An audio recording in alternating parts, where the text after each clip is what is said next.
ವೀಕ್ಷಕರೇ, ಮತ್ತೊಂದು ವಿಡಿಯೋಗೆ ಸ್ವಾಗತ. ಈ ವಾರ ಬಿಗ್ ಬಾಸ್ ಮನೆಯಲ್ಲಿ ಫುಲ್ ಫ್ಯಾಮಿಲಿ ರೌಂಡ್ ಅಂತಲೇ ಹೇಳಬಹುದು. ನಿನ್ನೆ ರಾಶಿಕಾ ಅವರ ಮನೆಯಿಂದ ಬಂದರು. ಹಾಗೆ ಇವತ್ತು ಯಾರು ಬರುತ್ತಾರೆ ಎಂದರೆ ಅದೇ ರೀತಿಯಲ್ಲಿ ಇಂದು ರಕ್ಷಿತಾ ಶೆಟ್ಟಿ ಅವರ ಅಮ್ಮ ಬರುತ್ತಾರೆ.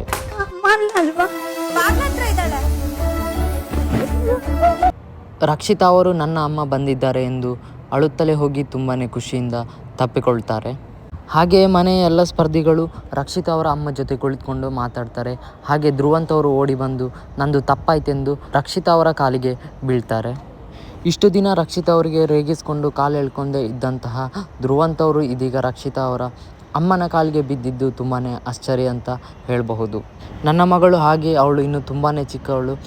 ನಿಮ್ಮ ಜೊತೆ ಏನಾದರೂ ಜಗಳ ಆಡಿ ನಿಮಗೆ ಬೇಜಾರಾಗಿದ್ದರೆ ಅವರನ್ನು ಕ್ಷಮಿಸಿಬಿಡಿ ಎಂದು ಎಲ್ಲ ಸ್ಪರ್ಧಿಗಳ ಮುಂದೆ ರಕ್ಷಿತಾ ಶೆಟ್ಟಿ ಅವರ ಅಮ್ಮ ಹೇಳ್ತಾರೆ. ಹಾಗೆ ಬಂದ ಖುಷಿಯಲ್ಲೇ ರಕ್ಷಿತಾ ಶೆಟ್ಟಿ ಮತ್ತು ಅವರ ಅಮ್ಮ ಇಬ್ಬರು ಸೇರಿ ಸ್ಪೆಷಲ್ ಆಗಿ ಫುಡ್ ಮಾಡಿ ಮನೆಯವರಿಗೆಲ್ಲ ಕೊಡ್ತಾರೆ.